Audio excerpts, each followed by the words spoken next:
Praise the lord. అందరికీ వందనములు. ఈరోజు జూలై నెల 25వ తారీఖు 2024 సంవత్సరం. ఈ దినము దేవుడు మనకి అనుగ్రహించిన వాగ్దానమును చదువుకుందాము. నేను కోపపడి నిన్ను కొట్టి తిని గాని కటాక్షించి నీ మీద జాలిపడుచున్నాను. యెషయా గ్రంథము 60వ అధ్యాయము 10వ వచనము. ప్రియమైన దేవుని బిడ్డలారా, ఈ ఉదయకాల సమయమందు దేవుడు మనతో ఈ రీతిగా మాట్లాడుచున్నాడు. దేవుని కోపము మరి బహుభయంకరమైనదండి. ఆయన కోపము మన మీద రగులు కొనక మునిపే మనము దేవుని మాటకి లోబడి జీవించాలి.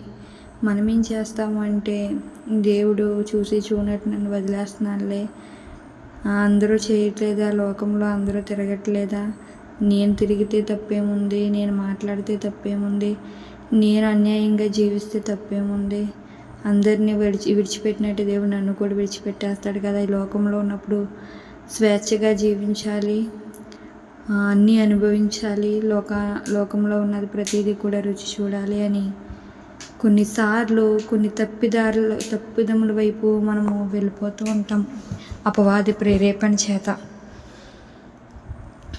ఆయన కోపము బహుభయంకరమైనదండి. ఆయన నిరంతరము వాత్సల్యము చూపే దేవుడు.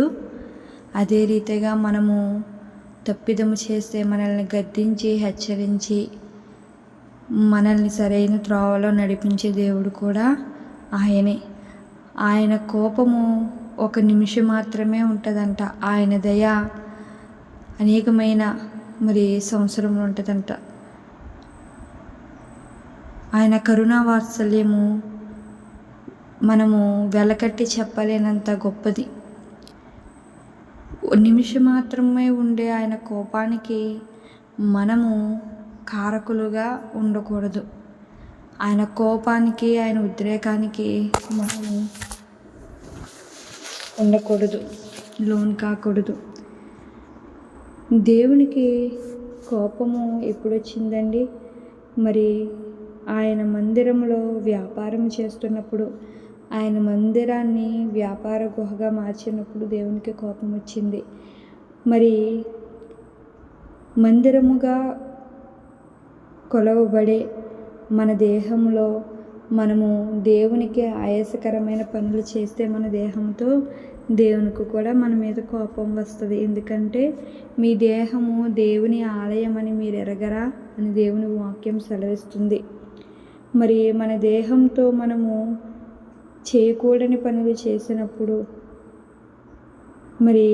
ఆయన అసహించుకునే రీతిలో మనం జీవించినప్పుడు దేవుడు మన మీద కోపపడతాడు.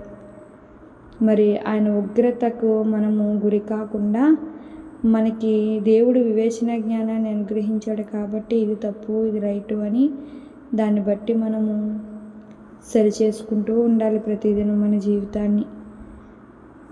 ఆయన కోపపడి మనల్ని కొట్టిన సందర్భాలు కొన్ని ఉన్నాయి, కానీ కటాక్షించి ఆయన మరలా మన మీద జాలి చూపుతున్నాడంట. అదే ఆయన ప్రేమ.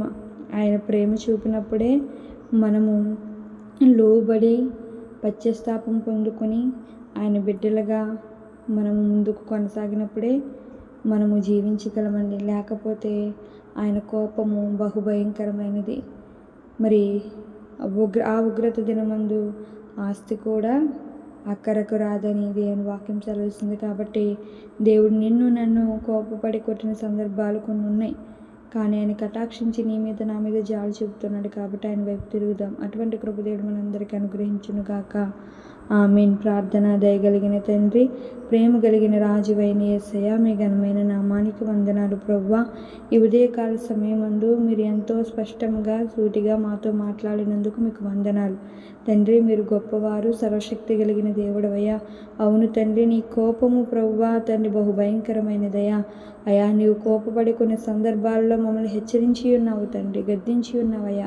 ఇదిగోనైనా ప్రభు, నేను కటాక్షించి మీ మీద జాలి చూపుతున్నానన్నావయ్యా తండ్రి. నీవు చూపే జాలికి ప్రభు తండ్రి, అయ్యా నీవు చూపే కృపకై ప్రభు, నిన్ను వెంబడించే బిడ్డలుగా మేముండి మా జీవితాలను సరిచేసుకోవడానికి నీవే కృప చూపమని యేసుక్రీస్తు వారి పేరిట అడుగుచున్నాం మా ప్రియ పరలోకపు తండ్రి.